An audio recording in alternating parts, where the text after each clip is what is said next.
Agora, essa posição contrária à Operação Lava Jato, ela deve pesar na escolha do sucessor de Augusto Aras na PGR, não é isso, Pedro? Por ação sua? Justamente, o presidente Lula vai começar agora conversas, agora quando ele voltar da Índia, sobre a escolha do seu novo PGR. Pela primeira vez, o presidente Lula não vai abrir mão da sua prerrogativa de escolher o PGR. Nos mandatos anteriores, ele aceitou a indicação da lista tríplice da categoria. E o que o presidente Lula quer justamente é alguém que não tenha vínculos muito próximos com a categoria.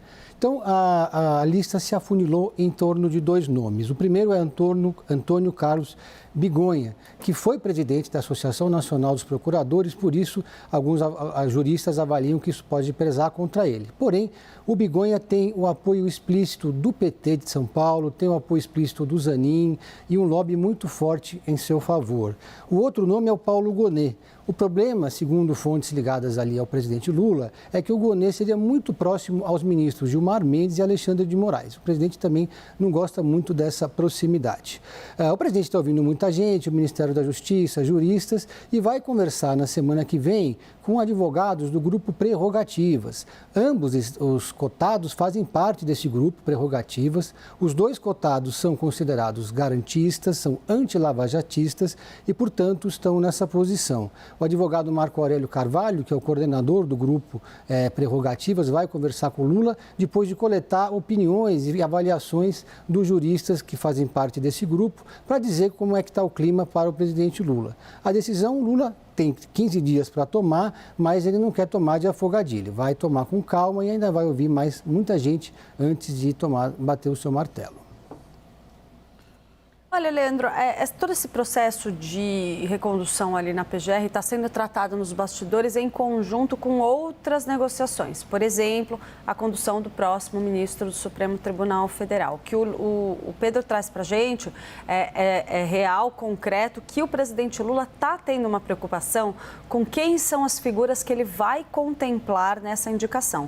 Porque se ele escolhe um novo PGR bem aliado a determinados ministros do Supremo, ele acaba fortalecendo aí o diálogo entre essas instituições, fortalecendo esses ministros dentro da Corte. E caso ele indique, então, um novo ministro do Supremo Tribunal Federal para a cadeira de Rosa Weber, também alinhado aos mesmos ministros, aos mesmos ministros, poderia criar um poder excessivo para alguns quadros. Por exemplo, como Alexandre de Moraes, que tem ali indicações já fortes ali que circulam nos bastidores. Lula está com essa preocupação de tentar, digamos, equilibrar um pouco mais as forças, o poder ali nos bastidores no judiciário. Mas dito isso, que vai ser um anti-lavajatista e um garantista, isso ninguém tem dúvida, né? Até por isso descartou-se completamente a possibilidade de recondução de Augusto Aras para que Lula pudesse escolher um perfil que seja bem adequado ao que ele espera ter na PGR. Ainda assim, ele vem procurando fazer um discurso ali nos bastidores de que ele vai optar por um critério técnico, pela qualificação e, portanto, assim se afunilou essa lista, então, em torno de Bigonha e Paulo Gonet. O que eu ouço é um favoritismo ainda um pouco maior para Paulo Gonet, mas a gente ainda vai ter que esperar um pouco mais para ver para onde vai essa negociação. O que eu ouço é que Lula talvez não indique o novo PGR já no limite do prazo. Ele está, sim, cogitando a possibilidade de deixar ali um mandato interino por algumas semanas, pelo menos, até para poder casar toda essa negociação com as negociações para a indicação do novo ministro do Supremo. Só lembrando nesse assunto, algo que eu adiantei um pouquinho numa fala anterior, gente, o que está em jogo nessa mudança na PGR? Né? Que, inclusive, foram algumas falas e preocupações que a gente escuta em torno do presidente Bolsonaro, uma vez que o Aras indicava até uma disputa, que o Pedro já adiantou, a Clarissa, que parece que não mostra mais essa vontade toda de brincar, para tirar algumas pautas e algumas investigações do presidente Bolsonaro ali do Supremo e levar para a primeira instância, já que o presidente agora, né, e as investigações que estão rolando, não é mais presidente da República, então ele luta com essa tese para tirar da mão do Supremo e um novo PGR indicado pelo Lula, principalmente o Gonet, que foi aquele que representou o Ministério Público para tornar o Bolsonaro inelegível, estaria muito mais alinhado com o Supremo para manter o julgamento do presidente Bolsonaro no Supremo Tribunal Federal. Portanto, está em jogo também um critério político e, infelizmente, como já disseram aqui no Arena e algumas vezes, a política é assim. Rapaz, é duro, né? Tudo envolve a política e não pelos motivos, né, mais nobres sempre. Então, tem um critério político para a escolha do novo PGR, que como é que ele vai lidar com essa situação das investigações, acusações em torno do presidente Bolsonaro, visto que o Aras tende a tirar as coisas do STF e o Gonê tende a levar as coisas para o STF. E o presidente Bolsonaro está lá na mão do ministro Alexandre de Moraes e demais ministros que compõem o Supremo Tribunal Federal. Agora, um ponto em destaque, Pedro, que você falou, que a possível indicação do presidente Lula pode ser fora da lista tríplice, né, da sugestão. Exatamente. O presidente Lula se arrependeu nos seus mandatos anteriores de não ter utilizado essa prerrogativa que o presidente da República tem de escolher um nome que não seja um nome indicado pela categoria na lista tríplice. Agora, dessa vez, pela primeira vez, ele vai fazer uso dessa atribuição. E o que ele quer é justamente o contrário. Ele quer alguém que não seja muito próximo à categoria. Por isso que o Bigonha corre um pouco por fora, porque ele foi presidente da Associação Nacional dos Procuradores da República. Isso pesa contra ele. Mas o seu adversário, o Gonê, por outro lado, tem esse aspecto que também pesa contra ele, que é essa ligação muito próxima com 2 ministros do Supremo que ficariam muito empoderados. É evidente que o Lula vai sofrer um desgaste político por essa decisão de não ter respeitado a lista tríplice, mas ele tem já um discurso para justificar essa decisão, que foi a atuação do atual PGR e todo esse episódio da Lava Jato e das delações que aconteceram.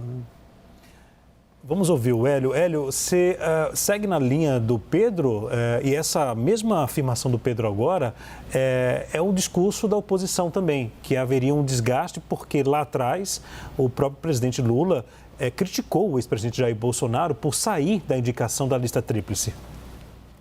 É uma tradição, né? Então, se o presidente sai de uma tradição, isso vai causar uma reação. É normal que seja assim, mas não está na lei, ou seja, o presidente não necessariamente precisa cumprir, mas se não cumprir vai ser uma surpresa.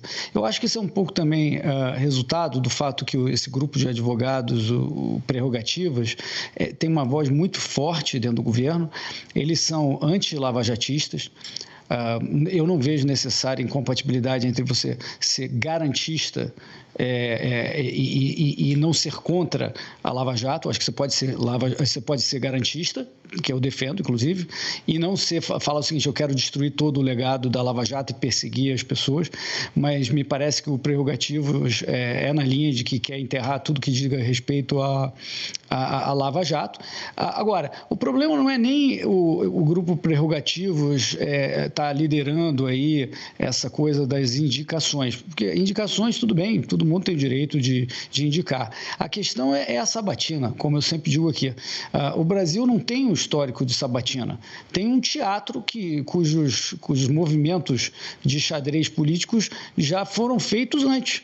Então, quando você vai para teórica sabatina, já está decidido politicamente, não importa, né? Então, me parece que a gente deveria adotar essa prática de tornar a sabatina uma sabatina de verdade, onde você questiona conflito de interesse, conhecimento, eventuais posicionamentos da pessoa, qual é a ideia dela de doutrina e tal, porque eu acho que isso é a transparência que a democracia exige para que a gente tenha uma tranquilidade de que a pessoa, quando chega num cargo tão importante como, por exemplo, o advogado-geral da União, que vai ser uma pessoa que vai cumprir a sua função conforme nós esperamos, conforme está prevista, a gente falou um pouquinho antes, prevista na sua descrição de cargo e na Constituição Federal. Agora, uma apuração que bate com a sua também, Pedro, conversando com a Associação Nacional dos Procuradores da República, a ANPR, a associação havia sinalizado para o Palácio do Planalto em levar o resultado da eleição que houve para escolher os nomes da lista tríplice.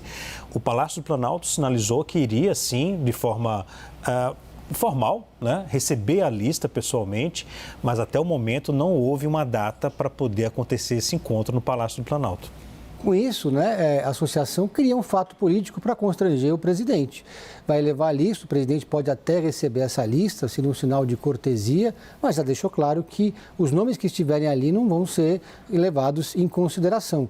O presidente Lula tem um trauma muito grande da gestão Rodrigo Janot e que é alguém da sua extrema confiança como o PGR. O atual PGR, Augusto Aras, chegou a fazer movimentos de aproximação com o governo, chegou a dar algumas declarações favoráveis, procurou se aproximar, mas não convenceu. O presidente Lula quer alguém da sua extrema confiança. E esses dois nomes têm padrinhos fortes, especialmente, né, são nomes que já vêm sendo trabalhados nos bastidores há muito tempo. Tem gente querendo emplacar, por exemplo, José Dirceu, o advogado Cacai, que também faz parte do Prerrogativas, entre outros, tem as suas, defendem o Bigonha. Então, esse é o Bigonha, por enquanto, é o nome que tem mais apoio político, tem mais apoio, mais retaguarda dentro e fora do Partido dos Trabalhadores. Porém, pesa contra ele justamente o fato dele ter sido presidente da Associação Nacional dos Procuradores. Ficou ali um resquício de um corporativismo que o presidente, aparentemente, nesse momento, quer evitar. Larissa. Eu acho que a gente precisa olhar aí para essa questão da seleção dentro da lista tríplice, dentro do histórico recente do país. Lula está se validando, principalmente, acima de tudo, sobre a posição que foi adotada por Jair Bolsonaro. Não é só uma questão de arrependimento em relação ao que ele teve em governos anteriores. É o fato de que o seu antecessor deu uma desculpa para que ele cometesse, digamos assim, essa deselegância, Porque, é claro, as associações de procuradores, há uma expectativa ali dentro do próprio Ministério Público de que as indicações fossem levadas em consideração nessa negociação. Mas a partir do momento em que a indicação de Augusto Aras veio pelas mãos de Jair Bolsonaro, desrespeitando a lista tríplice, Lula, pelo que a gente ouve nos bastidores, sentiu-se totalmente validado. Ele entende que se Bolsonaro conseguiu viver muito bem tendo Augusto Aras como seu PGR, sem precisar passar pela lista tríplice, ele deve superar qualquer polêmica muito rapidamente. Só uma observação, porque depois dessa decisão do Lula, pelo segundo PGR consecutivo escolhido fora da lista tríplice, a lista tríplice vai perder força, né? É muito provável que nas próximas decisões presidenciais sobre o PGR, a lista tríplice sequer seja levada em consideração. Talvez revejam esse modelo de escolha do PGR, que era uma coisa que o próprio presidente Lula ajudou a consolidar e a presidente Dilma também, quando estavam na presidência.